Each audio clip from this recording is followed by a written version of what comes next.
రక్షకుడును విమోచకుడును సర్వ మానవాళి కొరకు ప్రాణం పెట్టినటువంటి వాడును అనేక మంది పాపములకు క్రయధనముగా తన యొక్క ప్రాణాన్ని, రక్తాన్ని, దేహాన్ని బలిగా అర్పణగా అర్పించుకొని ఏ ఒక్కరు కూడా నశించిపోకుండా అందరూ రక్షించబడి నిత్య జీవం పొందుటకు మార్గమును, సత్యమును, జీవమునై ఉన్నటువంటి యేసుక్రీస్తు వారి యొక్క పరిశుద్ధమైనటువంటి నామములో మీకందరూ కూడా మరి వందనాలు తెలియచేస్తున్నాను. మీకు శుభములు కూడా ప్రభు పేరట తెలియచేస్తూ ఉన్నాను. ప్రభు మరొక తరుణములో ఆయన యొక్క పరిశుద్ధ వాక్యాన్ని మనము ధ్యానించుటకు ప్రభు వారిచ్చినటువంటి మంచి సమయానికై ప్రభుని స్తుతిస్తూ ఉన్నాను. ప్రభుని ఘనపరుస్తూ ఉన్నాను. ఎల్లవేళలా నా దేవునికి స్తుతి ఆరాధన చెల్లిస్తూ ఉన్నాను. ప్రియమైన దేవుని బిడ్డలారా, ఈ దినము మనం దేవుని వాక్యాన్ని చదువుకొని అందులో ఉన్నటువంటి విషయాలను మనం ధ్యానం చేద్దాం. అపోస్తలుడైనటువంటి పౌలు గారు తిమోతికి రాసినటువంటి పత్రిక, తిమోతి పత్రిక 1వ పత్రిక 6వ అధ్యాయము 20-21 వచనాలని మనం చదువుకుందాం. అపోస్తలుడైనటువంటి పౌలు గారు తిమోతికి రాసినటువంటి మొదటి పత్రిక 6వ అధ్యాయము 20వ వచనము 21వ వచనాన్ని చదువుకొని ధ్యానం చేద్దాం. ఓ తిమోతి, నీకు అప్పగింపబడిన దానిని కాపాడి అపవిత్రమైన ఒట్టి మాటలకు జ్ఞానమని అబద్ధముగా చెప్పబడిన విపరీత వాదములకు దూరముగా ఉండుము. ఆ విషయములలో ప్రవీణులమని కొందరు అనుకొని విశ్వాస విషయము తప్పిపోయిరి. కృప మీకు తోడై ఉండునుగాక. ఇక్కడ రాయబడినటువంటి మాటలు మనం చదువుకున్నాం. ఆ దినాల్లో యవన బిడ్డ అయినటువంటి తిమోతికి పరిచర్య అప్పగించినప్పుడు అక్కడ ఉన్నటువంటి పరిస్థితుల యొక్క ప్రభావాన్ని బట్టి ఎలాంటి పరిస్థితులు ఉన్నాయి, ఎలాంటి మనుషులు ఉన్నారు, వాళ్ళ మధ్యలో నీవు ఎలాగుండాలి, ఎలాగ బోధించాలి, ఏమని బోధించాలి అనే విషయాలు ఈ యొక్క తిమోతికి రాసినటువంటి మొదటి పత్రిక, 2వ పత్రిక, తీతు పత్రిక ఇవన్నీ కూడా సేవ చేయటానికి సేవకుడు మరి విశ్వాసుల మధ్యలో ఎలాగా సేవ చేయాలి, ఎలాగా దేవుని యొక్క సువార్తను, దేవుని యొక్క శుభవచనములను ఎలాగ తెలియచేయాలో విషయాలు ఆయన రాస్తూ ఉన్నాడు. అయితే అప్పగించబడినటువంటి దానిని మనము కాపాడుకోవాలి అంటాడు. ప్రతి ఒక్కరు కూడా దేవుడు కొన్ని బాధ్యతలు అప్పగించి ఉన్నారు. అయితే అప్పగించినటువంటి వాటిని జాగ్రత్తగా కాపాడుకోవాలంటే అపవిత్రమైన ఒట్టి మాటలకు ఉన్నటువంటి మాటలలో అపవిత్రమైన మాటలు అంటాడు. ఒట్టి మాటలు ఇప్పుడు కూడా అపవిత్రపరిచేటువంటివే ఉంటాయి. అవి అపవిత్రతతో కూడినటువంటివిగా ఉంటాయి. అలాంటి విషయాలను తీసుకుని వచ్చి జ్ఞానమని అబద్ధముగా చెప్పబడిన విపరీత వాదాలు పెట్టుకుంటారు దాన్ని ఆ మాటలను జ్ఞానం అని చెప్పి అవి అబద్ధముగా చెప్పబడినటువంటి విపరీతమైనటువంటి వాదనలు పెట్టుకుంటూ ఉంటారు. అలాంటి విషయాలలో నీవు దూరముగా ఉండాలి అని అంటాడు. కొంతమంది ఆ విషయంలో మేము ప్రవీణులమని, మేము ఆ విషయంలో గొప్పవారమని చెప్పుకుంటూ అలా చెప్పుకొని ఉన్నటువంటి వారి విషయంలో వాళ్ళు ఏమి కోల్పోతున్నారు, ఏమైపోతున్నారు అని అంటే విశ్వాస విషయములో తప్పిపోయినటువంటి వారుగా ఉన్నారు. కనుక అలాగ విశ్వాస విషయంలో తప్పిపోకుండా అలాంటి మేము జ్ఞానమని, మేము అలాగా ప్రవీణులమని అనుకోకుండా అలాగని మరి పాపము చేయకుండా, పాపములో పడిపోకుండా, విశ్వాస విషయములు ఎప్పుడైతే మరి తప్పిపోతారో వెంటనే పాపములో పడిపోవటానికి, పాపము చేయటానికి, ఇంకా న్యాయము అన్యాయము, సత్యము అసత్యము అనేది ఏది కూడా గ్రహింపులోనికి రాకుండా చేసేటువంటి కార్యక్రమాలు ఇవి. ఇలాంటి విషయంలో జాగ్రత్తగా ఉండండి. అయితే దేవుని యొక్క కృప ఎప్పుడు కూడా మీకు తోడై ఉన్నది. అలాంటివి వచ్చినప్పుడు తప్పించుకోవటానికి, తప్పించబడటానికి దేవుని యొక్క కృప మీకు ఉన్నది అన్నట్లుగా భక్తుడు తెలియచేస్తున్నాడు. దేవుడు ఆ రీతిగా తెలియపరుస్తూ ఉన్నారు. అయితే ఈరోజు మరి తప్పిపోవటము, ఎందులో తప్పిపోతున్నారు, తప్పిపోవటానికి కారణం ఏంటి, అలాగా తప్పిపోయిన తర్వాత తిరిగి కోలుకోవటానికి కానీ, ఎక్కడ తప్పిపోయి తొట్రెళ్ళి దిగజారిపోయి అవన్నీ తెలుసుకొని తేరుకొని వచ్చేటప్పటికి జీవితము అనేది ముగిసిపోయేటువంటి పరిస్థితికి వస్తుంది. కనుకనే మనము ఏ విషయంలో తప్పిపోతున్నాం, ఎందుకు తప్పిపోతున్నాం, తప్పిపోకుండా ఉండాలంటే మనము ఎలాగ జాగ్రత్త కలిగి ఉండాలి అనే విషయాలు మనం దేవుని వాక్యంలో నుంచి చూద్దాం.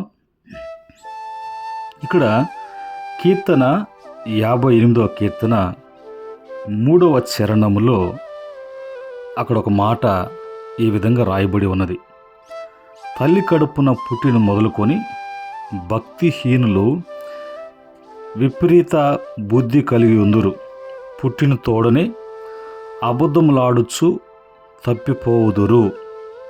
భక్తిహీనత అనేది, ఈ యొక్క భక్తిహీనత అనేది తల్లి కడుపున పుట్టిన మొదలుకొని, తల్లిదండ్రులు భక్తులు కాకపోతే, భక్తి లేకపోతే వారికి పుట్టేటువంటి బిడ్డలు కూడా భక్తి లేనటువంటి వారుగానే ఉంటారు. కనుక ఆ యొక్క భక్తిహీనతతో కూడినటువంటి పుట్టుక విపరీతమైనటువంటి బుద్ధి కలిగి పుట్టున తోడనే అబద్ధములు చెప్పటానికి, అబద్ధములు ఆడటానికి, అబద్ధములు ఆడించటానికి దారి తీస్తుంది. కనుక ఇప్పుడు తప్పిపోవటం అనేది ఏ విధంగా, ఎలాగా అనేది ఈ విషయాన్ని బట్టి మనం అర్థం చేసుకోవచ్చు.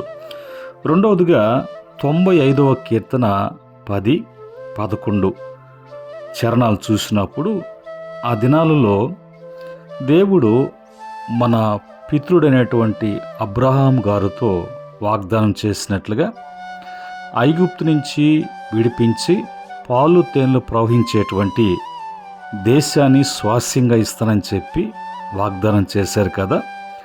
ఆయన వాగ్దానం జ్ఞాపకం చేసుకొని వారిని మరి ఐగుప్తు నుంచి విడిపించి నడిపిస్తున్నటువంటి ఆ దినాలలో 40 ఏండ్లు ఆ తరం వారు వలన నేను విసికి వారు హృదయమును తప్పిపో ప్రజలు, వారు నా మార్గములు తెలుసుకోలేదని అనుకుంటుని అంటాడు. అంటే వాళ్ళు హృదయమందు తప్పిపోయారు, హృదయములో ఎందుకు తప్పిపోతారు అంటే, మరి ఆ దినాల్లో సేవకుడు ఉన్నాడు, సేవకుడు అనేటువంటి మోషే ఉన్నారు. మోషే గారు ప్రతిదీ కూడా ప్రభు చేత బోధించబడి అవే మాటలు తీసుకుని వచ్చి వాళ్ళకు బోధిస్తూ నడిపిస్తున్నప్పుడు వాళ్ళ హృదయాలలో తప్పిపోవటానికి కారణం ఏంటంటే, వాళ్ళు ప్రయాణిస్తున్నటువంటి ఆ యొక్క గ్రామాలు కావచ్చు, ఆ యొక్క ప్రదేశాలు కావచ్చు, ఆ దేశాలు కావచ్చు, అక్కడ ఉన్నటువంటి మనుషులు వాళ్ళ యొక్క ఆచారాలు పద్ధతులు చూసినప్పుడు వీళ్ళు వాటికి ఆకర్షించబడేటువంటి వారుగా ఆకర్షించబడి తమ యొక్క హృదయాలు దేవుని మీద నుంచి వాళ్ళు త్రిప్పుకున్నటువంటి వారుగా, లేంటి తప్పిపోయినటువంటి వారుగా కనిపిస్తున్నారు. అందుకని ఇర్మీయా గ్రంథకర్త 17వ అధ్యాయములు అంటాడు, నరులను ఆశ్రయించి శరీరాలను ఆధారంగా చేసుకున్నటువంటి వాడు తమ హృదయాలు దేవుని వైపు నుంచి త్రిప్పుకుంటారు అనేటువంటి మాట అక్కడ రాయబడింది. కనుక అలాగా ఉంది కాబట్టి ఈరోజు తప్పిపోవటానికి, ఒక మనిషి తప్పిపోతున్నాడు అనటానికి ఒకటి భక్తిహీనత, రెండవది దేవుణ్ణి కాకుండా వేరొక వాటిని ఆశ్రయంగా ఆశ్రయించిన, మూడో మాటగా సామెతల గ్రంథము 14వ అధ్యాయము 22వ వచనం ప్రకారంగా, కీడు కల్పించువారు తప్పిపోదురు, మేలు కల్పించువారు కృపాసత్యములు నొందుదురు అని రాయబడింది. మూడవదిగా కీడు కల్పించేటువంటి వాడు, కీడు తలపెట్టేటువంటి వాడు ఎప్పుడు కూడా మేలనుభించి ఇతరులకు కీడు చేసేటువంటి వారు, కీడు మాట్లాడేటువంటి వారు ఉంటారు. ఈ 3 కేటగిరీల్లో తప్పిపోయేటువంటి వారు వాళ్ళలో వాళ్ళు అనుకోవచ్చు, వాళ్ళ యొక్క దృష్టికి వాళ్ళు చేసేది గొప్పదనిపించవచ్చు. అయితే చివరికి వాళ్ళు తప్పిపోయినటువంటి పరిస్థితి, తిరిగి దేవుని యొక్క సన్నిధికి, దేవుని యొక్క ఆశీర్వాదానికి, దేవుని యొక్క కృపా సత్యములకు చేరుకోవటము అనేది జరగదు అనేది వాళ్ళకి అర్థం కాదు. ఆ క్రమంలో బైబిల్లో కొంతమంది తప్పిపోయినట్టుగా కనిపిస్తూ ఉన్నారు. మొదటగా మనం చూసినప్పుడు లూకా సువార్త 15వ అధ్యాయము 18వ వచనములో తప్పిపోయిన కుమారుని గురించి రాయబడి ఉంది. చెడు స్నేహితులు చెడు సహవాసాన్ని కలిగి తండ్రి యొద్ద నుంచి ఆ యొక్క ఆస్తిని పంచుకొని తండ్రిని విడిచి తప్పిపోయి తన జీవితంలో ఎంత నష్టపోయాడో, చివరికి పందులు తినేటువంటి పొట్టు తినటానికి, దానికి కూడా అతను అలాంటి స్థితికి దిగజారిన తర్వాత అక్కడ రాయబడినటువంటి మాట, పందులతో కూడా ఇతను వాటికి పొట్టు పెడుతూ ఆ పందులతో కూడా ఇతనికి ఆ యజమాని పెట్టినటువంటి ఆహారము సరిపోని కారణాన్ని బట్టి అతను ఆ పొట్టు తినటానికి, అతను అలవాటు చేసుకోవటానికి, తినటానికి తెగించాడు. అప్పుడు అక్కడ ఒక మాట రాయబడింది, అతనికి బుద్ధి కలగగా ఎవరు గుర్తొచ్చారంటే తన విడిచిపెట్టి వచ్చినటువంటి, విరోధంగా మాట్లాడి వివాదం పెట్టుకున్నటువంటి ఆ తండ్రి ప్రేమ, ఆ తండ్రి గారాబము, ఆ కనికరము, ఆ మంచితనం గుర్తొచ్చినప్పుడు వెంటనే అక్కడ అతను పశ్చాత్తాపడి తను చేసినటువంటి పొరపాట్లకు ఎంతగానో విలపించి తన తండ్రి యొద్దకు వెళ్ళి, తండ్రి, నేను నీ బిడ్డను అనిపించుకోవటానికి నేను యోగ్యుని కాదు, నీ దాసుల్లో ఒక పనివాడిగా ఉండటానికి నాకు అనుమతి ఇవ్వవా అని అడగతాను అని తీర్మానం చేసుకొని ఎంతో భయముతో విరిగి నలిగినటువంటి హృదయంతో పశ్చాత్తాపంతో వస్తున్నప్పుడు ఆ తండ్రి బిడ్డ ఎప్పుడు తన తండ్రిని విడిచిపెట్టి తనని విడిచిపెట్టి వెళ్ళాడో తిరిగి ఎప్పుడు వస్తాడా అని ఆయన రెండు కళ్ళతో దినమెల్లా దినాలు గడుస్తున్న, మరి వారాలు గడుస్తున్న, నెలలు గడుస్తున్న ఆ యొక్క తండ్రి కుమారునికి ఎదురు చూస్తూ తన కుమారుని చూడగానే చేర్చుకొని తిరిగి అతని యొక్క స్థానాన్ని అతను కల్పించి, ఈ నా కుమారుడు తప్పిపోయి మనకు దొరికాను, ఈ కుమారుడు చనిపోయి తిరిగి బ్రతికేను అన్నట్టుగా అక్కడ తండ్రి అంటాడు. అలాగని మన జీవితాల్లో కూడా ఇలాంటి మరి కారణాన్ని బట్టి, ఏ విషయాలను బట్టి, ఏ బలహీనతలను బట్టి వేటికి మనము లోబడిపోతున్నాం, ఏవి మనం లోబర్చుకుంటున్నాయి, వేటికి ఆకర్షించబడుతున్నాం, ఇవన్నీ కూడా మనము ఆలోచన చేసినప్పుడు మనము కూడా పరమందున్నటువంటి తండ్రిని ఏ విధంగా విడిచిపెట్టి తప్పిపోతున్నామో, ఎంత నష్టం తెచ్చుకుంటున్నామో, ఎలాగ నవ్వులు పాలవుతున్నామో, అనేకమైనటువంటి మాటలు, నిందలు, అవమానాలు, ఆ ఒత్తిళ్ల మధ్య సతమతమైపోతున్నటువంటి బిడ్డల కొరకు ఈ యొక్క దినాన ప్రభు మాట్లాడుతున్నాడు.